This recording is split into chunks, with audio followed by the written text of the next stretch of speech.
السلام علیکم ورحمۃ اللہ وبرکاتہ۔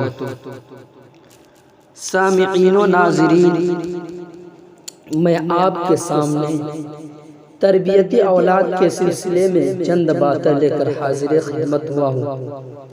اس لیے آپ سے مؤدبانہ درخواست ہے کہ اس ناچیز کے چینل کو زیادہ سے زیادہ سبسکرائب کر کے مزید حوصلہ افزائی فرمائیں اور کمنٹ باکس میں دعائیہ جملوں سے ضرور نوازیں۔ سامعین و ناظرین، اللہ رب العزت اپنے پاکیزہ اور مقدس کلام کے اندر ارشاد فرماتے ہیں، یا ایھا الذین آمنوا قوا انفسکم واہلیکم نارا، کہ اے ایمان والو اپنے آپ کو اور اپنے گھر والوں کو اس آگ سے بچاؤ جس کا ایندھن انسان اور پتھر ہے۔ حضرت عمرو بن سعید بن عاص رضی اللہ تعالی عنہ کہتے ہیں کہ رسول اللہ صلی اللہ علیہ وسلم نے ارشاد فرمایا، حسن ادب سے بہتر کسی باپ نے اپنے بیٹے کو تحفہ نہیں دیا۔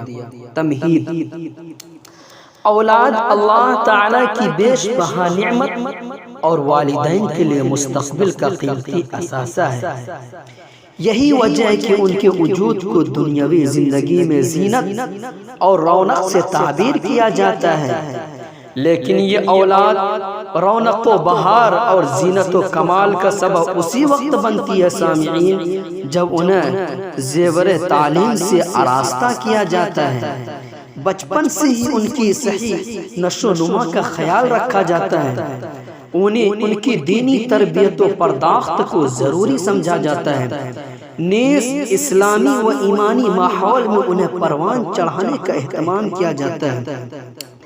شریعت مطہرہ کی روح سے والدین پر اولاد کے سلسلے میں جو حقوق عائد ہوتے ہیں ان میں سب سے اہم اور مقدم حق ان کی دینی تعلیم و تربیت ہی ہے۔ اسلام عصری تعلیم کا ہرگز مخالف نہیں ہے، ہرگز وہ ان کی مخالفت نہیں کرتا، لیکن دین کی بنیادی تعلیم کا حصول اور اسلام کے مبادئات و ارکان کا جاننا تو ہر مسلمان پر فرض ہے، اور اسی پر اخروی فلاح و کامیابی کا دار و مدار ہے۔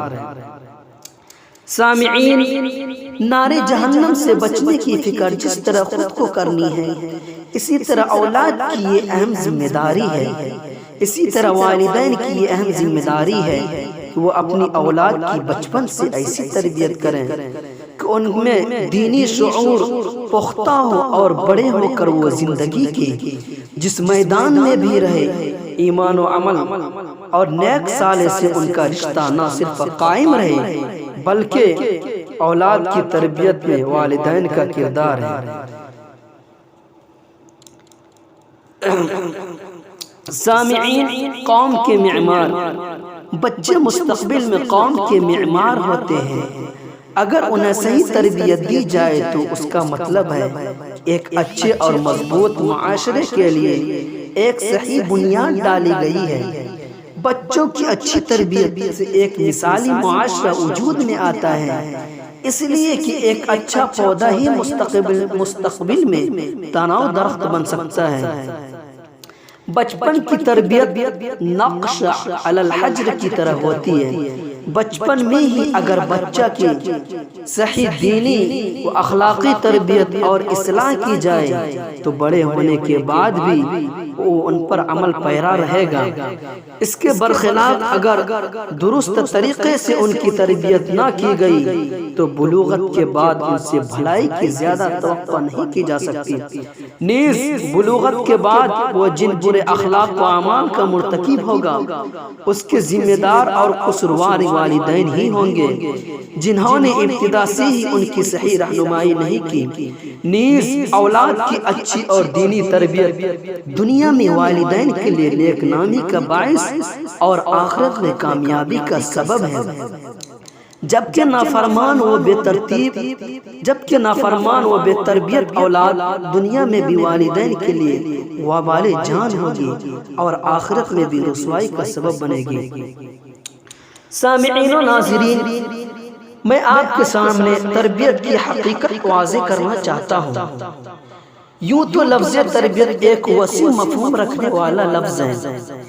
اس لفظ کے تحت افراد کی تربیت، خاندان کی تربیت، معاشرہ اور سوسائٹی کی تربیت، پھر ان قسموں میں بہت سی ذیلی اقسام داخل ہیں۔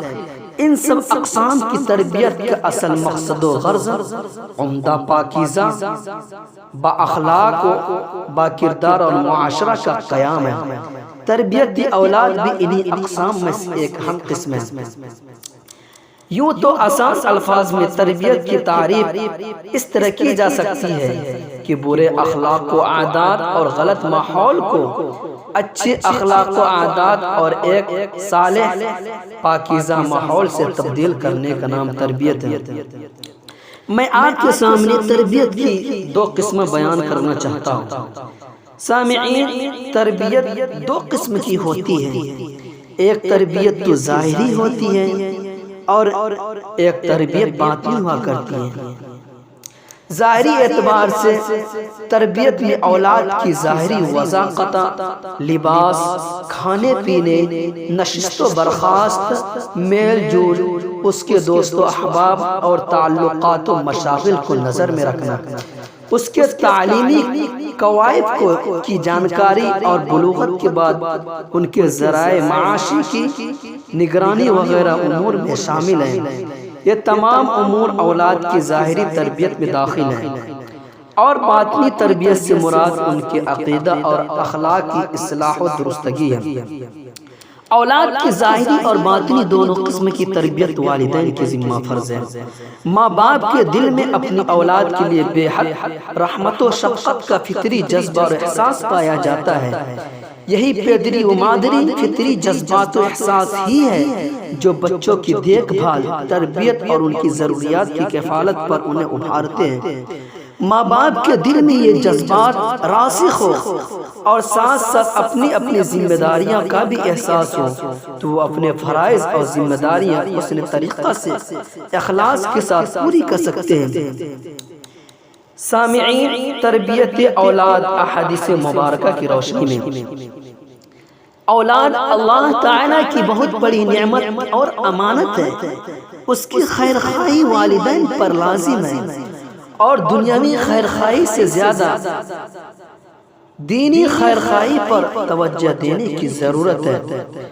بچوں کے حقوق کے حوالے سے آپ علیہ السلام کی تعلیمات کا خلاصہ یہ ہے کہ نمبر 1، پیدائش کے بعد بائیں کان میں اذان اور دائیں کان میں اقامت کہی جائے۔ نمبر 2، 7ویں دن عقیقہ کیا جائے۔ نمبر 3، اچھا نام رکھا جائے۔ نمبر 4، بولنے کے قابل ہو تو اللہ کا نام زبان سے ادا کروایا جائے۔ نمبر 5، 7 سال کا ہو تو نماز کی تعلیم دی جائے۔ نمبر 6، 10 سال کی عمر ہو تو نماز نہ پڑھنے پر تنبیہ کی جائے۔ نمبر 7، دینی تعلیم و تربیت کا خاص اہتمام کیا جائے۔ نمبر 8، جب شادی کی عمر ہو جائے اور مناسب رشتہ مل جائے تو جلد از جلد نکاح کرا دیا جائے۔ رشتہ طے کرنے میں اولاد کی رائے اور رضامندی کا خیال رکھا جائے۔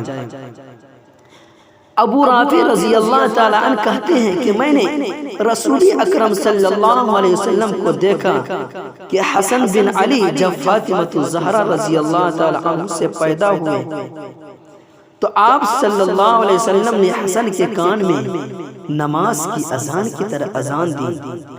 حضرت سمرہ رضی اللہ تعالیٰ عنہ کہتے ہیں کہ رسول اللہ صلی اللہ علیہ وسلم نے فرمایا، ہر بچہ عقیقے کے بدلے گروی رکھا ہوا ہوتا ہے۔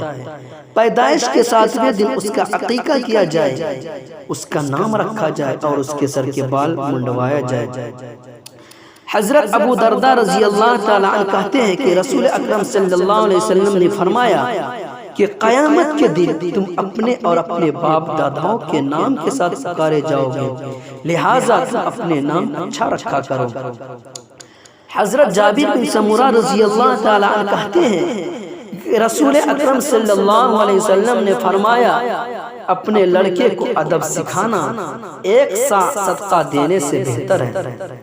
حضرت عمرو بن سعید بن عاص کہتے ہیں کہ رسول اکرم صلی اللہ علیہ وسلم نے فرمایا، حسن ادب سے بہتر کسی باپ نے اپنے بیٹے کو تحفہ نہیں دیا۔ رسول اللہ صلی اللہ علیہ وسلم نے فرمایا، تم لوگ اپنی اولاد کے ساتھ حسن سلوک کرو اور انہیں بہترین ادب سکھاؤ۔ حضرت سمرہ بن معبد جہنی رضی اللہ تعالی عنہ کہتے ہیں کہ رسول اللہ صلی اللہ علیہ وسلم نے فرمایا، 7 برس کے بچے کو نماز سکھاؤ اور 10 برس کے بچے کو نماز نہ پڑھنے پر مارو۔ حضور صلی اللہ علیہ وسلم نے فرمایا، جس کی کوئی اولاد ہو تو اسے چاہیے کہ اس کا اچھا نام رکھے اور اسے ادب سکھائے، پھر جب وہ بالغ ہو جائے تو اس کی شادی کرے، اور اگر وہ بالغ ہو گیا اور اس کی شادی نہیں کی، پھر وہ کسی گناہ میں مبتلا ہو تو اس کا گناہ اس کے باپ پر ہوتا ہے۔ بچوں کی دینی تعلیم و تربیت کے لیے چند امور۔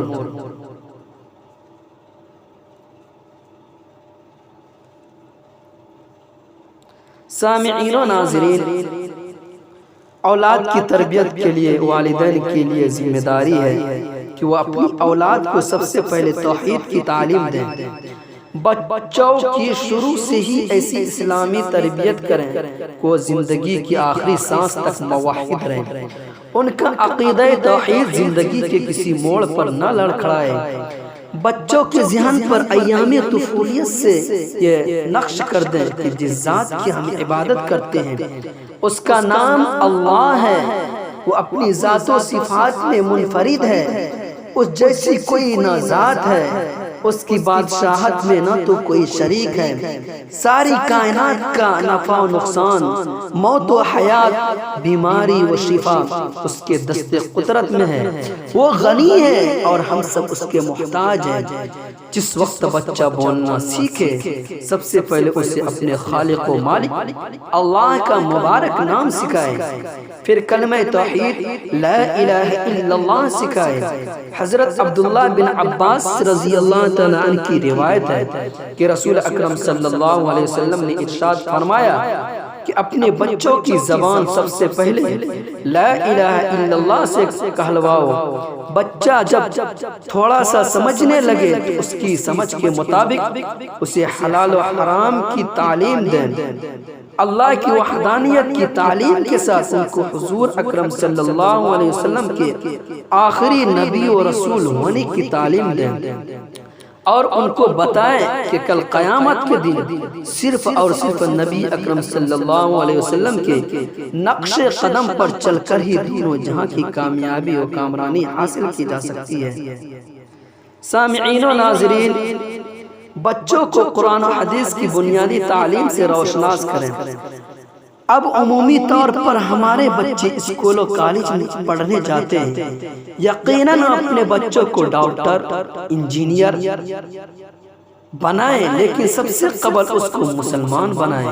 لہٰذا اسلام کے بنیادی ارکان کی ضروری معلومات کے ساتھ حضور اکرم صلی اللہ علیہ وسلم کی سیرت اور اسلامی تاریخ سے ان کو ضرور روشناس کریں۔ اگر ہمارا بچہ ڈاکٹر یا انجینئر بنا لیکن شریعت اسلام کے بنیادی احکام سے ناواقف ہے تو کل قیامت کے دن اللہ تعالیٰ کے سامنے ہمیں جواب دینا ہوگا۔ روزمرہ استعمال ہونے والی دعا وغیرہ کا بھی یاد کرانے کے اہتمام کرایا جائے۔ بچوں کو شرم و حیا والے لباس پہنائیں۔ ان دنوں ہماری مسلم لڑکیاں حتیٰ کہ دینی گھرانوں کی بچیاں کا لباس غیر اسلامی ہوتا جا رہا ہے۔ مختلف تقریبات میں ایسا لباس پہن کر ہماری مسلم بچیاں شریک ہوتی ہیں کہ دنیا کا کوئی بھی عالم اسے جواز کا فتویٰ نہیں دے سکتا۔ اس لیے ہمیں اپنی بچیوں کو ابتدا ہی سے تنگ لباس پہننے سے روکنا چاہیے تاکہ بالغ ہونے تک وہ ایسا لباس پہننے کے عادی بن جائیں جس میں شرم و حیا ہو، جیسا کہ اللہ تعالیٰ نے سورہ اعراف میں ارشاد فرمایا کہ تقوی کے لباس پہننے کی تعلیم دی ہے۔ ارشاد فرمایا کہ تقوی والی لباس پہنایا جائے۔ تقوی کا لباس وہی ہوگا جو نبی اکرم صلی اللہ علیہ وسلم کی تعلیم کے خلاف نہ ہو، مثلا ایسا تنگ اور باریک لباس نہ ہو جس سے جسم کے اعضاء نظر آئے، نیز عورتوں کا لباس مردوں کی مشابہ نہ ہو۔